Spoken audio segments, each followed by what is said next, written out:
A bolsa mochila Aster, como o nome diz, pode ser usada como bolsa ou como mochila.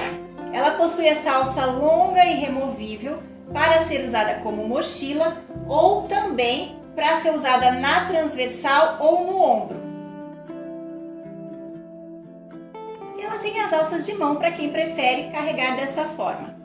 Essa bolsa foi projetada para caber notebooks, possui bolsos bem interessantes na parte de fora e também dentro.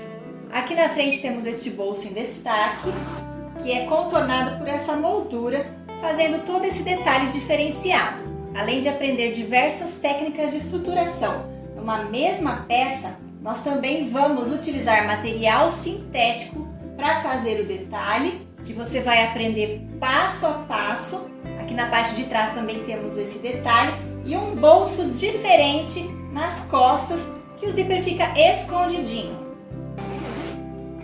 É um bolso bem grande, pega toda essa extensão. Outro diferencial dessa bolsa é que essa lateral tem a largura diferente. Começa mais estreita e aqui embaixo fica mais amplo, mais largo, possibilitando um espaço para você levar bem mais coisas do que simplesmente um notebook. Aqui na parte de dentro o espaço é bem amplo. Nós temos aqui, junto às costas, o bolso principal para o notebook. É um bolso acolchoado, onde nós vamos acomodar o notebook.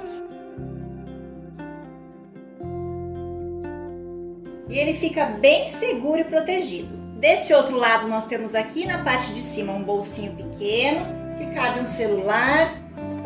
E ainda tem dois bolsinhos transparentes que dá para colocar o pendrive, o cartão de memória, as miudezas. Ainda neste lado, mas lá no fundo, nós temos dois bolsos com profundidade, que você pode levar os cabos e as fontes de alimentação do notebook.